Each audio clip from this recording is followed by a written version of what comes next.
Question number 21। तो भाई इसमें आशीष, आकाश, अमित 3 पार्टनर्स हैं जो कि 1:1:1 इक्वली शेयर करते हैं, और इन्होंने आगे से अपनी प्रॉफिट शेयरिंग रेशियो जो है वो चेंज कर ली है 2:2:1। तो ओल्ड PSR 1:1:1 और न्यू PSR 2:1 इन्होंने चेंज कर ली है। इनकी जो क्वेश्चन में बैलेंस शीट है उसमें लायबिलिटी साइड में जनरल रिजर्व है 90,000 की, यानी एक्यूमुलेटेड प्रॉफिट्स। एसेट साइड में एडवर्टीजमेंट सस्पेंस अकाउंट है, यानी कि एक्यूमुलेटेड लॉसेस। एडिशनल इंफॉर्मेशन में एसेट और लायबिलिटीज की न्यू वैल्यूज गिवन है, और पास नेसेसरी जनरल एंट्रीज हमसे कहा गया है।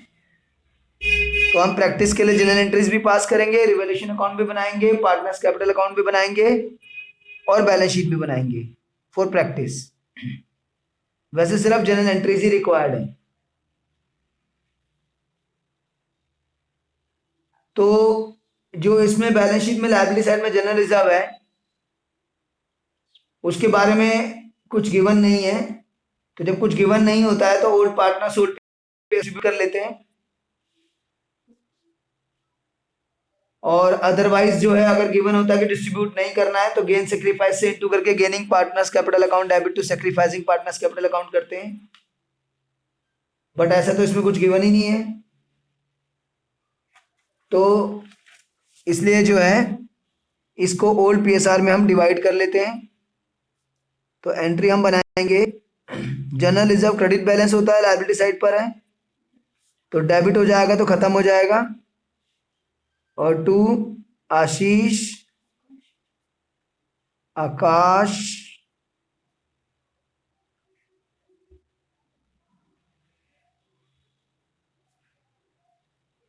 और 2 अमित कैपिटल अकाउंट। तो ये पार्टनर्स के मैंने नाम लिख दिए। जनरल रिजर्व है मेरे पास 90,000 का, ओल्ड PSR मेरे पास इक्वली है, तो general reserve distributed in old PSR, being general reserve distributed in old PSR। तो ओल्ड प्रॉफिट शेयरिंग रेशियो में डिस्ट्रीब्यूट कर लिया। तो जब प्रॉफिट शेयरिंग रेशियो चेंज होती है तो accumulated profits old profit sharing ratio में डिस्ट्रीब्यूट हो जाते हैं। और अगर क्वेश्चन में लिखा होता है डिस्ट्रीब्यूट नहीं करने हैं, in that case gain sacrifice से इनटू कर देते हैं उनको, और जो अमाउंट आती है एंट्री जो पास करते हैं वो होती है gaining partners capital account debit to sacrificing partners capital account. लेकिन वो तब होती है जब लिखा हो कि डिस्ट्रीब्यूट नहीं करनी है, बट ऐसा इसमें कुछ नहीं लिखा था, तो ओल्ड पार्टनर्स ने ओल्ड PSR में डिस्ट्रीब्यूट कर ली। एक्यूमुलेटेड लॉस में आपको एडवर्टीजमेंट सस्पेंस अकाउंट दे रखा है, और इसको ओल्ड पार्टनर्स ओल्ड PSR में राइट ऑफ कर लेंगे, क्योंकि इसके बारे में भी ऐसा कुछ नहीं लिखा है कि not to be written off, तो इसलिए राइट ऑफ कर दिया जाएगा। ये एक्यूमुलेटेड लॉस का डेबिट बैलेंस होता है, क्योंकि एसेट साइड पर है तो एसेट साइड पे हमेशा डेबिट बैलेंस ही होगा। तो जब हम इसको क्रेडिट करेंगे तो ये डेबिट बैलेंस खत्म हो जाएगा, और पार्टनर्स की कैपिटल को डेबिट कर देंगे, क्योंकि लॉस राइट ऑफ करवा रहे हैं तो उनकी कैपिटल कम हो जाएगी।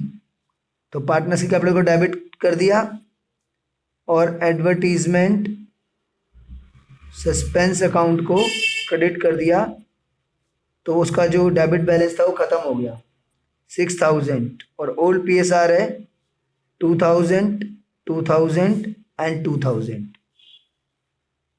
अगर लिखा होता नहीं राइट ऑफ कराना है तो गेन सेक्रीफाइस से इनटू करके sacrificing partners capital account to gaining partners capital account. Accumulated profit से रिवर्स ट्रीटमेंट होता है इसका। इसके अलावा नीचे कुछ रिवैल्यूएशन की आइटम्स दे रखी हैं, तो रिवैल्यूएशन अकाउंट बना लेते हैं। चलिए, value of stock is to be reduce to 1,25,000।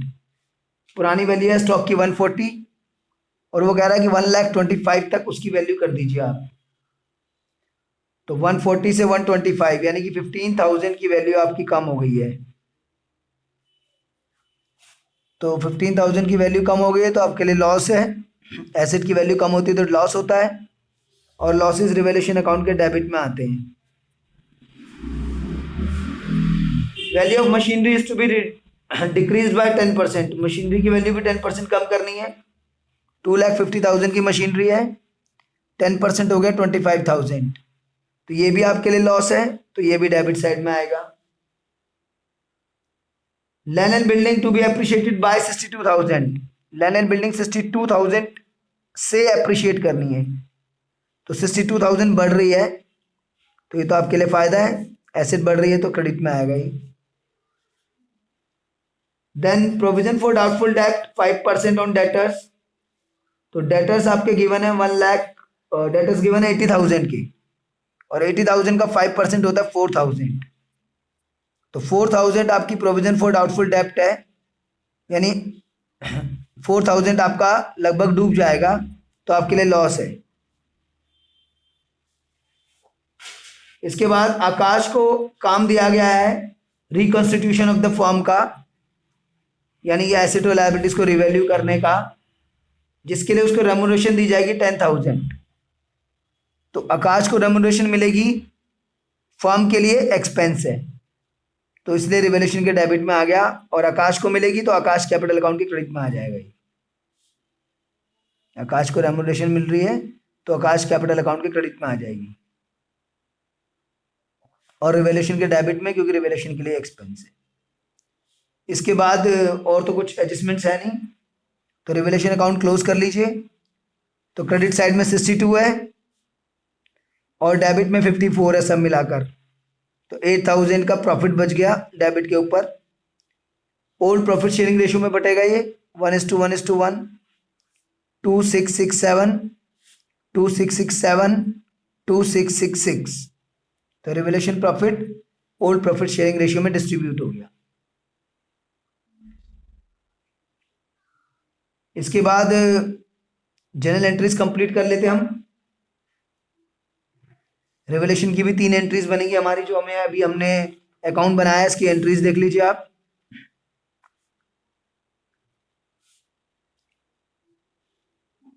जो आपके लॉसेस हुए हैं उसके लिए एंट्री, उनके लिए रिवैल्यूएशन अकाउंट डेबिट होगा। लॉसेस के लिए रिवैल्यूएशन डेबिट होगा to stock, to machinery, to provision for doubtful डेब्ट,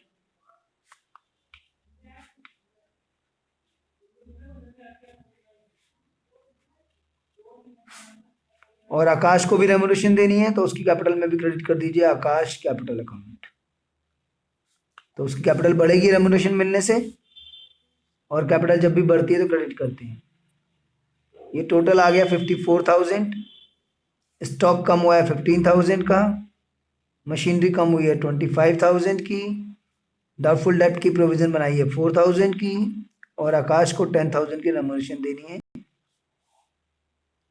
तो being expenses and losses on revaluation transferred to the debit side of revaluation account.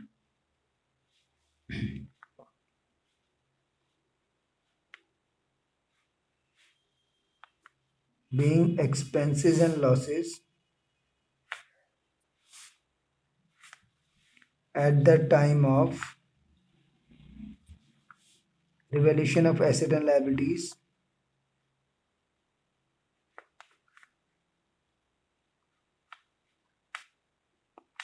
transfer to revaluation account.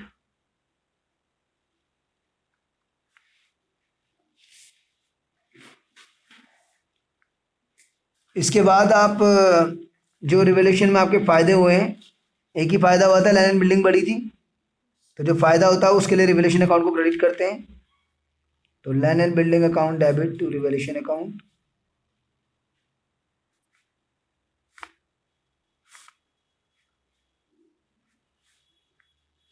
तो ये आपका जो फायदा हुआ है रिवैल्यूएशन में क्रेडिट हो गया भाई 62,000 का। बीइंग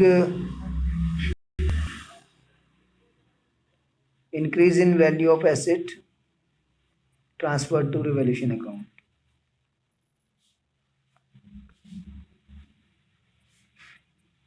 तो वैल्यू जो एसेट की बढ़ी है उसको आपने रिवैल्यूएशन अकाउंट में ट्रांसफर कर दिया भाई।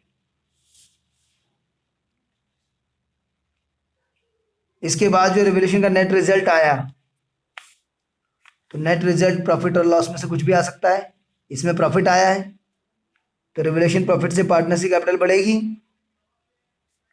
प्रॉफिट से कैपिटल बढ़ती है तो इसलिए कैपिटल को क्रेडिट करना है और रिवैल्यूएशन को डेबिट करना है। कैपिटल क्रेडिट होने के पीछे क्या रीजन है? क्योंकि प्रॉफिट है और प्रॉफिट से जो है कैपिटल बढ़ती है, और कैपिटल जब भी बढ़ती है तो क्रेडिट करते हैं। ये मैंने आपको बताया 11th में पढ़ा दिया था rules of debit and credit में। लायबिलिटी एंड कैपिटल जब भी इंक्रीज होती है तो क्रेडिट करते हैं, तो प्रॉफिट से कैपिटल इंक्रीज होगी तो हमने क्रेडिट कर दिया, तो डेबिट में अपने आप ही आ गया रिवैल्यूएशन। और अगर लॉस होता तो फिर कैपिटल घटती तो कैपिटल डेबिट होती और रिवैल्यूएशन क्रेडिट होता। फिलहाल प्रॉफिट है, being revaluation profits transfer to capital account. तो रिवैल्यूएशन प्रॉफिट्स को आपने कैपिटल अकाउंट्स में ट्रांसफर कर दिया, तो ये आपकी इसकी जनरल एंट्रीज हो गई भाई। अच्छा, इसके बाद कैपिटल अकाउंट देख लीजिए। ये है आपका पार्टनर्स कैपिटल अकाउंट। आपको जो कैपिटल गिवन थी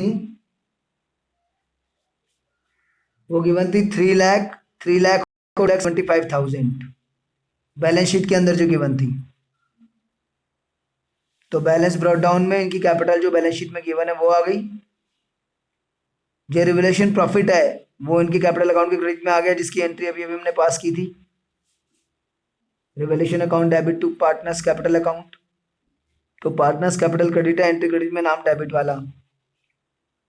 फिर जनरल रिजर्व जो डिस्ट्रीब्यूट की थी इन तीनों को, जनरल रिजर्व टू आशीष, आकाश, अमित, तो इनकी कैपिटल क्रेडिट है, एंट्री क्रेडिट में नाम डेबिट वाला।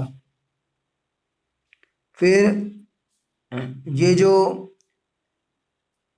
आकाश को रेम्यूनरेशन मिली थी जिसकी एंट्री हुई थी revaluation account debit to Akash capital account, तो आकाश कैपिटल क्रेडिट है, एंट्री क्रेडिट में नाम डेबिट वाला। और इधर इन्होंने जो advertisement suspense account write off करवाया था, तो राइट ऑफ करवाया था तो एंट्री पास की थी partners capital account debit to advertisement suspense account. तो कैपिटल अकाउंट डेबिट थी तो डेबिट में एंट्री आ गई, नाम क्रेडिट वाला आ गया, advertisement suspense account, ledger posting. तो एक्यूमुलेटेड लॉस राइट ऑफ कराने से कैपिटल कम होगी तो वो डेबिट में आ गई। एक्यूमुलेटेड प्रॉफिट्स, रिवैल्यूएशन प्रॉफिट्स, आकाश की रेम्यूनरेशन ये क्रेडिट में आ गई। इसके बाद इनके बैलेंस निकल गए कैपिटल के न्यू वाले, बैलेंस कैरी डाउन। ये बैलेंसिंग फिगर में आपके कैपिटल के न्यू बैलेंसेस आ गए। फिर इसके बाद बैलेंस शीट बना लेते हैं। तो ओल्ड बैलेंस शीट में क्रेडिटर थे 75 के, वो न्यू में भी आ जाएंगे क्योंकि उस पर ना कोई एडजस्टमेंट नहीं है, उस पर ना इंक्रीज हुए हैं ना डिक्रीज हुए हैं, एज इट इज आ जाएंगे। जनरल रिजर्व डिस्ट्रीब्यूट हो चुकी है, वो नहीं आएगी। अब कैपिटल के न्यू बैलेंस आ जाएंगे। तो लायबिलिटी साइड यही है। एसेट साइड में कैश पे कोई एडजस्टमेंट नहीं थी, सेम रहेगा जो पहले था। बैंक पे कोई एडजस्टमेंट नहीं थी, सेम रहेगा जो पहले था। डेटर्स पे प्रोविजन बनाई थी वो लेस कर दीजिए, बाकी अमाउंट यहाँ आ गई। स्टॉक की न्यू वैल्यू आ गई, मशीनरी की न्यू वैल्यू आ गई, लैंड एंड बिल्डिंग की न्यू वैल्यू आ गई। और बैलेंस शीट की दोनों साइड आपकी मैच हो जाएंगी। 10,52,000 दोनों साइड पे आपका आंसर आ गया। तो इस तरीके से आपने revaluation account, partners capital account और बैलेंस शीट प्रिपेयर करी है। हालांकि क्वेश्चन में सिर्फ जनरल एंट्रीज ही मांगी थी, तो क्वेश्चन में तो आपको ये बनाने की जरूरत नहीं थी कैपिटल अकाउंट और बैलेंस शीट वगैरह, लेकिन ये प्रैक्टिस के लिए हमने बनाई है। अच्छा, इसमें जो था हमने रिवोल्यूशन का प्रॉफिट ओल्ड पार्टनर्स में बांट लिया था और न्यू बैलेंस शीट में न्यू वैल्यू शो की थी। बट अगर बाय चांस क्वेश्चन में लिखा होता कि न्यू बैलेंस शीट में हमें ओल्ड वैल्यूज कंटिन्यू करनी है,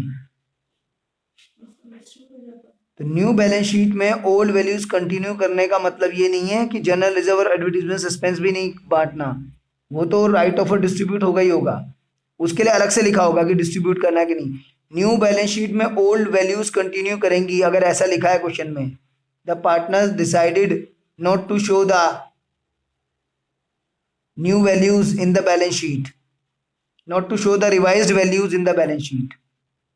पार्टनर डिसाइड किया है कि एसेट एंड लायबिलिटीज की जो रिवाइज्ड है वो बैलेंस शीट में नहीं दिखाएंगे, तो in that case general reserve और एडवर्टीजमेंट सस्पेंस के बारे में वो नहीं लिखा है।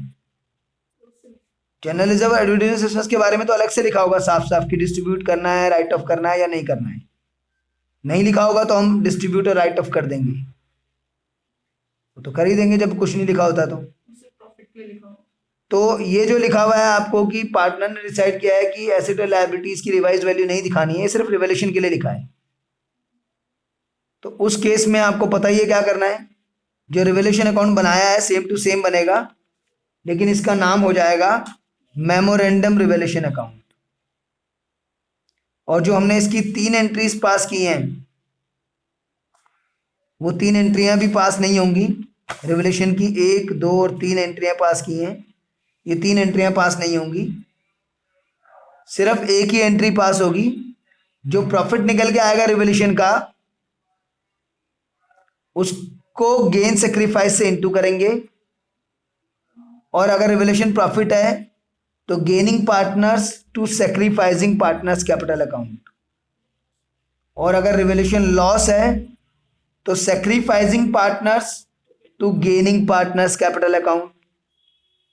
तो लेकिन तब करेंगे जब लिखा हो कि रिवाइज्ड वैल्यू नहीं दिखानी है बुक्स में, इसमें तो ऐसा नहीं लिखा था ना, तो इसमें तो हमें गेन सेक्रीफाइस कैलकुलेट ही नहीं करना पड़ा किसी भी चीज के लिए, क्योंकि जनरल रिजर्व और एडवर्टीजमेंट सस्पेंस भी ओल्ड पीएसआर में हो गया, क्योंकि उसके बारे में भी नहीं लिखा था कि not to be write off, not to be distributed, और रिवोल्यूशन का जो प्रॉफिट लॉस है वो भी ओल्ड पीएसआर में हो गया, क्योंकि उसके बारे में भी नहीं लिखा था कि not to show the revised value in the books. बाकी एक गुडविल है जिसमें हम करते हैं गेन सेक्रीफाइस से इनटू करके गेनिंग टू सेक्रीफाइसिंग, वो इसमें है नहीं क्वेश्चन में, तो इसलिए इस क्वेश्चन में हमें गेन सेक्रीफाइस निकालने की जरूरत ही नहीं पड़ी, क्योंकि सब ओल्ड पीएसआर में ही होना था। हाँ, इसमें लिखा होता कि रिवाइज्ड वैल्यू नहीं दिखानी है तो रिवोल्यूशन प्रॉफिट जो आता उसको गेन सेक्रीफाइस से इनटू करके gaining partners capital account debit to sacrificing partners capital account entry कर देते, और न्यू बैलेंस शीट में हम एसेट और लायबिलिटीज की ओल्ड वैल्यूज ही कंटिन्यू करते उस केस में।